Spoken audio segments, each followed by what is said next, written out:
12 costillas a cada lado, 12 vértebras dorsales,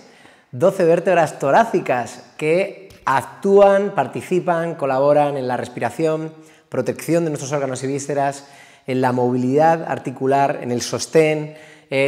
Una maravilla y una pasada el segmento que tenemos para trabajar. De hecho, yo diría que la clave de la zona lumbar está entre la cadera y la columna torácica. Todas las vértebras dorsales deben de tener una movilidad muy específica y que, como costillas que son diferentes, vértebras que son diferentes entre ellas, entre sí, debemos de trabajar cada segmento de la zona dorsal de una forma distinta para tener unos resultados muy eficientes. Sabemos que tenemos costillas diferentes, como veremos en el seminario y veremos en la anatomía dentro del curso, pero tenemos que saber que dentro de las costillas flotantes, de las falsas y de las reales, pues tenemos unas articulaciones diferentes también para sus apófisis transversas. Entonces, nuestra visión a la hora de empezar un protocolo de clase, y como veremos a la persona antes de venir a las clases de trabajar, será cómo se mueve en cada zona de la columna torácica. Será algo muy interesante para ver a través de los brazos también, ya que esta movilidad de este segmento irá en relación ya no con la zona lumbar de la cadera, sino que ya irá más en relación con la escápula, el hombro, el brazo, los codos, las muñecas, las cervicales y la cabeza. Así que ya en este momento del curso empezamos otra parte del cuerpo, porque el cuerpo es como si lo viéramos en dos mitades, como un cuadrúpedo, ¿no? Tenemos un tren superior, tenemos un tren inferior, tenemos una lordosis lumbar y una cifosis sacra, y tenemos una cifosis dorsal y una lordosis cervical. Entonces,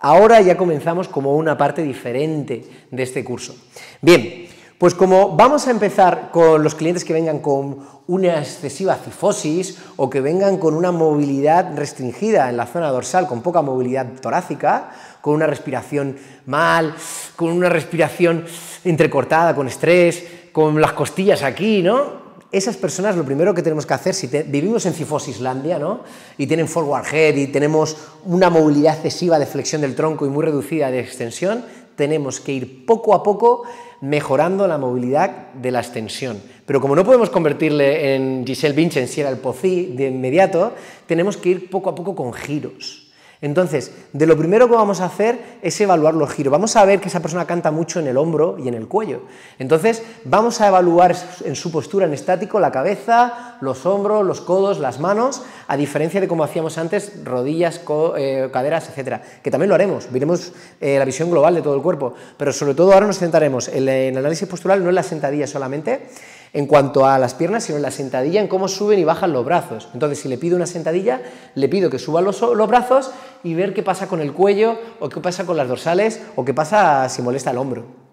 Entonces, vemos en estático, de pie como está, sentado como está también, vemos sentadillas, pero principalmente miramos los hombros, vemos sentadillas monopodales y bipodales para ver qué hacen con los hombros y demás, y con la espalda, y posteriormente no empezaremos la clase con sentadillas ni con footwork, sino que iremos a la pared y empezaremos en la pared ejercicios de respiración. Muy importante en este apartado trabajar primero la respiración sí o sí. Trabajaremos para ver qué tipo de respiración tienen con diferentes ejercicios que aprenderemos a lo largo de esta formación de este mes, qué tipo de respiración tienen y de qué manera afecta un pulmón a otro, a una parrilla costal y a otra. Me gusta decir cesta torácica o parrilla costal más que, pues no sé, como algo que queda bloqueado, ¿no? Es muy importante que veamos que eso es como una cesta de mimbre y una parrilla que se puede mover, no, pero no algo que queda rígido, ¿no? Es algo que tiene movilidad y que tenemos que mover muchísimo. Para que mejoremos atrás hay que mover delante, y para que mejoremos delante hay que mover atrás. Hay que hacer una respiración que se trabaje desde atrás, los lados y por todas partes. Muy bien, entonces vamos a trabajar la respiración en la pared, después lo vamos a trabajar en decúbito supino. En la pared vamos a ver si se puede apoyar la cabeza a la pared o si sube la barbilla, y ahí ya veremos si al ponerle en decúbito supino tenemos que elevar un poco el cabecero, pero si se puede bajar hay que ir bajando día tras día, hay que ir bajando la medición con toallitas, etcétera, porque si no siempre van a estar modificando esa flexión del tronco y tenemos que abrir ese acordeón poco a poco y para eso tenemos que ir bajando el cabecero poco a poco y en la pared cada vez trabajando más los erectores cervicales y quitando un poquito ese síndrome del patrón cruzado superior, donde tenemos muy hipotónico esto, muy cargado aquí y muy poco trabajado aquí. Tenemos que ir fortaleciendo toda esta musculatura erectora cervical, además de la flexora también, en concéntrico y excéntrico, recalibrar y mejorar ese balance muscular. Bien, entonces, trabajaremos respiración en bipedestación, trabajaremos respiración en decúbito supino y todos los ejercicios van a ir ya orientados no a las correas en los pies, sino en las manos. Haremos ejercicios donde relacionaremos más trabajo por debajo, por la línea más paralela del cuerpo, si queremos que las costillas bajen y no tanto por aquí arriba, porque podemos ver que esas personas trabajan por una línea superior del hombro y favorecen este tipo de gestos. Y lo que queremos es que fortalezcan serratos, que las escápulas no se alen y que las costillas bajen más. Estos son los objetivos y los principios que vamos a intentar buscar dentro de una línea de trabajo, que ya veréis cómo se potencia viéndolo en las clases y a lo largo del curso y la formación en sí. Bien, entonces, después de ese trabajo podemos hacer handreds, single leg stretch, lo haremos también con soporte de peso, entonces nos pondremos en cuadrupedia y el trabajo de reverse abdominals, el trabajo del knee stretch series, lo orientaremos al soporte de peso sobre la extremidad superior, no ya al trabajo de las piernas, sino que veremos cómo trabajan con los codos, con las manos y con las costillas y con la cabeza.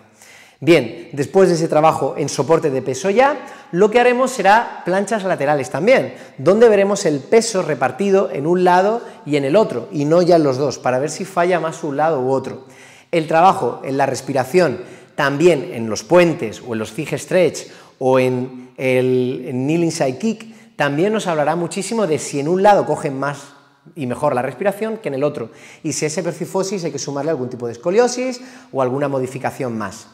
Después de ese trabajo de articulación de columna y de respiración, es muy importante que trabajemos la movilidad específica de la rotación externa de los brazos, bajando las costillas, ya mejorando la movilidad torácica a través del trabajo de la movilidad del hombro y la estabilidad escapular. De esa forma, después de haberlo trabajado en rotaciones externas, etcétera, etcétera, podremos poner incluso a lo largo de varios protocolos y ir mejorando